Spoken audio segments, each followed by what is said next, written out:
Welcome to the math class. Today I'm discussing about the problem on non-constant coefficients. Problem 1 and one more problem. Already we discussed in earlier classes. Now once again I will explain this problem. Solve x square y double dash minus 2x into 1 plus x into y dash plus 2 into 1 plus x into y is equal to x cube. X cube. Solution.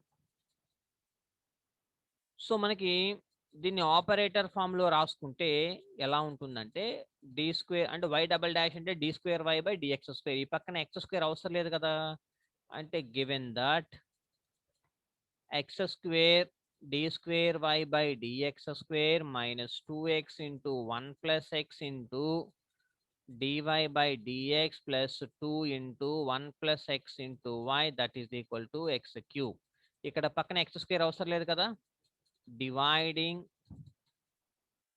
dividing by x square పోతే ఇటు పోతుంది. on both sides చేస్తే the given equation can be in standard form.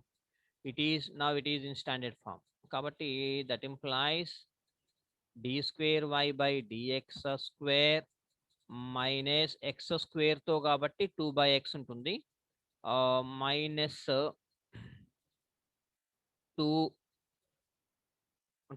by x into 1 plus x into dy by dx plus dividing by x square కాబట్టి 2 by x square into 1 plus x into y that is equal to x. ఇది మనకి మిగిలేది. ఇందులో నుంచి what is p అంటే wear p is equal to ఈ లోపల ఎవరైతే ఉన్నారో వాళ్ళు p అంటే dy by dx into so కదా. వేర్ p అంటే p ఇంటూ సంథింగ్ అంటే మైనస్ 2 by x వస్తుంది. Minus 2 by x into v కాబట్టి 2 by x. అండ్ ఎందుకంటే ఇక్కడ 1 ప్లస్ ఎక్స్ 1 ప్లస్ ఎక్స్ కామన్గా ఉంది కదా. కామన్గా ఉంది కాబట్టి పోనీ అది కూడా తీసేద్దాం ఒకసారి. అది కూడా తీసేస్తే ఇంకొక స్టెప్ ముందుకు వెళ్దాం.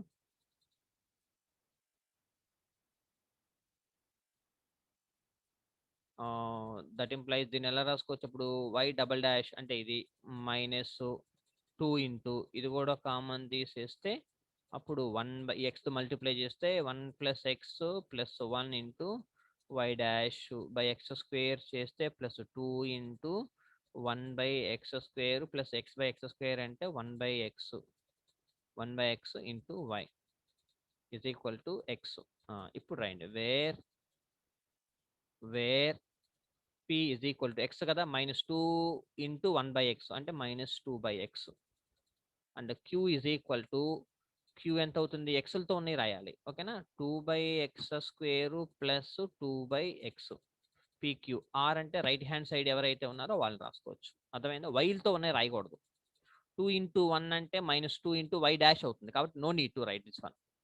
Wear p is the function of x, q is the function of x, r is the function of x లో ఉన్నాయి రాసుకోవాలి ఓకేనా. ఇప్పుడు పీక్యూఆర్లు వచ్చేసినాయి కాబట్టి ఇక్కడ కాంప్లిమెంటరీ సొల్యూషన్ ఫైండ్ అవుట్ చేయాలి అంటే మనకి 4 కండిషన్స్ ఉన్నాయి. కాంప్లిమెంటరీ సొల్యూషన్ రావాలి అంటే 4 కండిషన్స్. ఆ 4 కండిషన్స్ ఏంటిదంటే first point p plus q x is equal to 0 అనే దాన్ని వెరిఫై చేసుకోవాలి. ఇది కనుక ఈ p plus q x find out చేస్తే ఈక్వల్ టు 0 కనుక వస్తే అప్పుడు మనకి కాంప్లిమెంటరీ సొల్యూషన్ ఎవరంటే y is equal to x. ఒకవేళ ఇది కాలేదు అంటే సెకండ్ స్టెప్కి రావాలి. అంటే 2px ప్లస్ క్యూఎక్స్ స్క్వేర్ని ఫైండ్ అవుట్ చేస్తే ఈక్వల్ టు 0 రావాలి. అలా కనుక వస్తే అప్పుడు y is equal to x square అనేది మనకి కాంప్లిమెంటరీ సొల్యూషన్ అవుతుంది. థర్డ్ వన్ ఏంటిది 1 plus p plus q is equal to 0 అవ్వాలి. అలా కనుక జరిగితే y is equal to e power of x ఉంటుంది. ఫోర్త్ వన్ ఏంటిది 1 మైనస్ p ప్లస్ క్యూని ఫైండ్ అవుట్ చేస్తే ఈక్వల్ టు 0 రావాలి. అలా కనుక వస్తే అప్పుడు మనకి complementary solution y is equal to e power minus x. ఈ 4 స్టెప్స్ని మనం వెరిఫై చేసుకోవాలి. ఇప్పుడు ఎవరు వస్తారా అనేది తెలియదు కాబట్టి ఇప్పుడు నేను ఫస్ట్ది p ప్లస్ క్యూఎక్స్ని వెరిఫై చేసుకుంటాను. పి అంటే ఎంత -2/x. క్యూ అంటే ఎంత క్యూ అంటే పి ప్లస్ క్యూఎక్స్ కదా, క్యూఎక్స్ కాబట్టి p plus q x plus q అంటే ఒక ఎక్స్తో కూడా అవుతుంది 2x/x² ప్లస్ 2x/x. క్యూని ఎక్స్తో మల్టిప్లై చేశాను.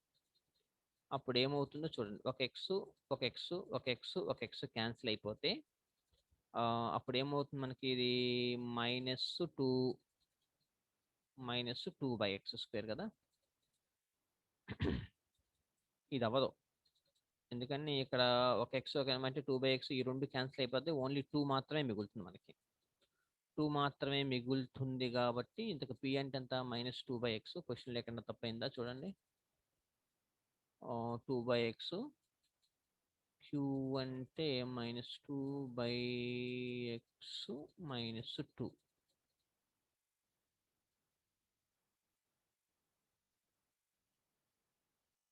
పిలో -2/x ఇంటూ -2 కూడా వస్తుంది, -2 కూడా రావాలి పిలో. ఓకేనా, అప్పుడు ఒక -2 ఎక్స్ట్రా వస్తుంది. అప్పుడు ఇది -2, ఇక్కడ ఒక +2 క్యాన్సిల్ అయిపోతే =0 వస్తుంది. పి వాల్యూ ఇది -2/x -2 పి వాల్యూ. ఓకేనా, ఇదంతా రాయాలి ఇంటూ y డాష్, వైని వదిలేసేయండి ఇది. సో వచ్చేసింది కాబట్టి పి ప్లస్ క్యూఎక్స్ వచ్చేసింది కాబట్టి ఫస్ట్ది సాటిస్ఫై అయింది. పి ప్లస్ క్యూఎక్స్ =0 అంటే there four y = x is a part of complementary function of equation 1. equation 1 అంటే given equation 1. సో ఇక్కడ వరకు అయిపోయింది. అయితే y = ux కదా, y = x వచ్చింది కదా, దీన్ని u అనుకోండి. అంటే లెట్ u = x, లెట్ u = x is a part of complementary function of equation 1. ఏదైతే వచ్చిందో దాన్ని u అనుకున్నాం అంతే. ఇప్పుడు మనకి పర్టికులర్ సొల్యూషన్ ఫైండ్ అవుట్ చేయడానికి ఏంటి, జనరల్ సొల్యూషన్ ఫార్ములా ఏంటిది, let y = v into u. This is the general solution. ఓకేనా, be the general solution of equation 1. ఇది ఫార్ములా. అయితే u వచ్చేసింది మనకి, u ఇక్కడే ఉంది, u = x వచ్చేసింది. u అనేది ఎక్కడ వస్తుందంటే ఈ 4 నుంచి u అనేది వస్తుంది మనకి. ఈ 4 నుంచి ఎవరైతే వచ్చారో వాళ్ళే u అనమాట. ఓకేనా, సో ఇకపోతే మనం v అనేది ఫైండ్ అవుట్ చేయాలి. ఆ v అనేది ఎలా ఫైండ్ అవుట్ చేస్తారు అంటే సబ్స్టిట్యూటింగ్ y = vxే ఇన్ ఈక్వేషన్ 1లో సబ్స్టిట్యూట్. మీరు చేయాల్సిన అవసరం లేదు, ఈ మాట రాయండి. Substituting y = vx in equation 1లో పెడితే అప్పుడు మీకు ఏమొస్తుందంటే d²v/dx² ప్లస్, ఇది గుర్తుపెట్టుకోండి, p plus 2/u into du/dx. ఓకేనా, into dv/dx is equal to r/u where u = x. ఇది మాట రాసేయండి. Substituting y = vx in equation 1లో సబ్స్టిట్యూట్ చేస్తే ఏ ప్రాబ్లం కైనా ఇంతే, d²v/dx² ఇది వస్తుంది. ఓకేనా, కాబట్టి that implies d²v/dx² plus p అంటే ఎంత -2/x ప్లస్ 2, అంతేగా, -2 -2/x -2 ప్లస్ 2/u అంటే x, du/dx అంటే ఎంత 1, u అంటే 1 కదా, u అంటే x కదా, కాబట్టి 1 అవుతుంది, into dv/dx that is equal to r. r అంటే మనకి, r అంటే లాస్ట్లో ఇక్కడ r అంటే ఎంత x కదా, x, r అంటే x, u అంటే r అంటే x, u అంటే కూడా x, అప్పుడు 1 అయిపోతుంది. From this equation d²v/dx² minus ఈ రెండు క్యాన్సిల్ అయిపోతే -2 into dv/dx that is equal to 1. dv/dx that is equal to 1. ఓకేనా, ఇక్కడ వరకు వచ్చేసింది. సో దిస్ ఈజ్ ఈక్వేషన్ 2 అనుకుందాం. ఆ తర్వాత ఇక్కడ చూడండి ఇది కూడా మీరు let us assume that let dv/dx is equal to capital వి. ఇది లెట్ us assume దట్. ఓకేనా? సో ఇక్కడ ఈ స్టెప్ గుర్తుపెట్టుకోండి. ఆ తర్వాత let dv/dx is equal to capital వి పెట్టుకుంటే దీన్ని డిఫరెన్షియేటింగ్ చేస్తే d²v/dx² is equal to dv/dx. ఇది గుర్తుపెట్టుకోండి. 3. ఓకేనా? dv/dx అంటే v అనుకోండి. దీన్ని డిఫరెన్షియేటింగ్ చేస్తే ఇది వస్తుంది. ఓకేనా? ఇప్పుడు ఈ 2 అండ్ 3ని కంపేర్ చేయండి. కంపేర్ చేసి సబ్స్టిట్యూట్ d²v/dx² లో dv/dx పెట్టుకోవచ్చు కదా. అంటే that implies from 2 and 3 we have, అప్పుడు మనకి ఏమొస్తుందంటే d²v/dx² లో dv/dx వస్తుంది. -2 ఇంటూ dv/dx అంటే 3ని తీసుకొచ్చి 2లో సబ్స్టిట్యూట్ చేస్తున్నా. 2v that is equal to 1 అంటే దిస్ ఈజ్ ఈక్వేషన్ 4 అనుకోండి. ఏ ప్రాబ్లం అయినా సేమ్ స్టెప్స్ అనమాట. అది ఎలా ఉందంటే which is the linear differential equation in v and x. వీలు x లో ఉన్నాయి. కానీ మనకి లీనియర్ డిఫరెన్షియల్ ఈక్వేషన్స్ లో ఎందులో చూసాం మనము y x లో చూసాం. dy/dx plus p of x into y is equal to q of x లాగా ఉంది. కానీ ఇక్కడ dv/dx కదా వీల్లో ఉంది. ఓకేనా? therefore the integrating factor is equal. మళ్ళీ ఇక్కడ నుంచి ఇది లీనియర్ డిఫరెన్షియల్ ఈక్వేషన్ లాగా ఉంది కాబట్టి ఇంటిగ్రేటింగ్ ఫ్యాక్టర్ ఫైండ్ అవుట్ చేస్తున్నా. Integral e⁻pdx. p అంటే -2 into dx that is equal to e⁻−2x. ఇక్కడ -2 అంటే ఇది అనమాట. p అంటే ఇది e⁻−2x. therefore మళ్ళీ జనరల్ సొల్యూషన్. దేనికి జనరల్ సొల్యూషన్? ఇది లీనియర్ కి general solution. y into integrating factor కదా, ఇక్కడ v into integrating factor that is equal to integral q of x into q of x అంటే 1, q అంటే 1, integrating factor into dx plus c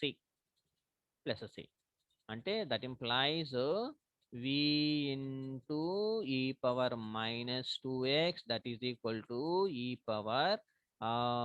integral e⁻−2x అంటే ఎంత? e⁻−2x by -2 plus c. ఓకేనా? ఇప్పుడు therefore ఇక్కడ చూడండి v అంటే మనకి సిన్స్ dv/dx ని మనం ఏమనుకున్నాము? v అనుకున్నాంగా. dv/dx ని ఏమనుకున్నాము? v అనుకున్నాం. కాబట్టి దట్ ఇంప్లైస్ dv/dx ని v అనుకున్నాం కాబట్టి ఇప్పుడు v అంటే మనకి ఎంత వచ్చింది? dv/dx is equal to v అనుకున్నాం. ఇప్పుడు v అంటే మనకి ఎంత వచ్చింది? ఇక దీని నుంచి v ని రాద్దాం. క్రాస్ మల్టిప్లికేషన్ ఇటువైపు ఇది క్యాన్సిల్ అయిపోతే -1/2 అని. ఇది క్యాన్సిల్ అయిపోతే దీని నుంచి v ఈజ్ ఈక్వల్ టు -1/2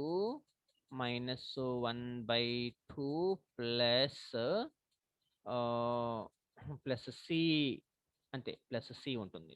ఓకేనా? v వాల్యూ వచ్చింది. కాన్స్టెంట్ అంటే ఎల్సిఎంలు చేసి బై ఎల్సిఎం చేసుకుని చేసుకోవచ్చులే, కానీ ఆ కాన్స్టెంట్ అంటే ఒక కాన్స్టెంట్ యాక్చువల్గా cతో e⁻−2x no need to write. -1/2 plus c రాస్తే సరిపోతుంది.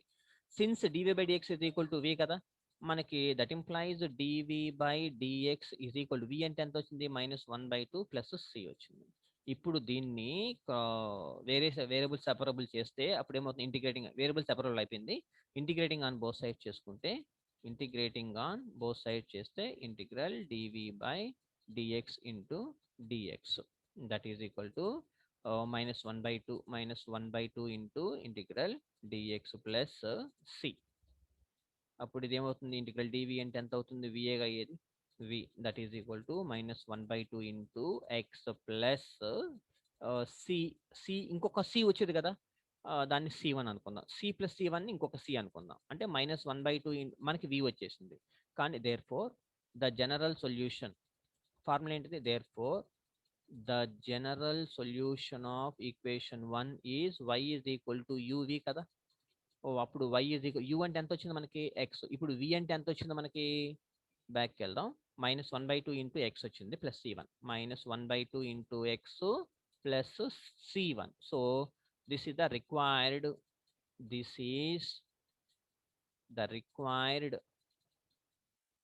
general solution. ఇప్పుడు అది ఓకేనా, హెన్స్ ప్రూవ్. దీనికి వైసీ ప్లస్ వైపీ అవసరం లేదు. జనరల్ సొల్యూషన్కి ఫార్ములానే y is equal to v x అనమాట. ఇది y is equal to u v is the general solution of equation 1. ఓకేనా. దీనికి y is equal to y c plus y p ఏం మనం ఫైండ్ అవుట్ చేయాల. ఇప్పుడు వైసీ అనేది ఎలా వచ్చింది మనకి, ఈ నాలుగిటి నుంచి వచ్చింది, అంతేగాని ఆ రూట్స్ ఆర్ కాంప్లిమెంటరీ లేకపోతే roots are real and distinct అట్లా రాలా మనకి. ఓకేనా. ఆ జనరల్ సొల్యూషన్ కాంప్లిమెంటరీ ఫంక్షన్ అనేది ఈ నలుగురు నుంచి వచ్చింది కాబట్టి యు అనుకున్నాను. ఈ నలుగురు నుంచి ఎవరు వస్తే వాళ్ళు యు. కాబట్టి దీనికి జనరల్ సొల్యూషన్ ఫార్ములా ఏంటిది, y is equal to UV అని పెట్టుకోండి. యూవి, యు అంటే ఇక్కడ ఆల్రెడీ మీకు వచ్చేసింది ఎవరో, ఇకపోతే వి కనుక్కోవాలి. ఆ వి కనుక్కోవడానికి substituting y is equal to vx, ఈ స్టెప్ మీరు గుర్తుపెట్టుకోవాలి. ఈ స్టెప్ గుర్తుపెట్టుకొని జస్ట్ సబ్స్టిట్యూట్ చేసుకుంటా వస్తే ఇలా మారిపోతుంది.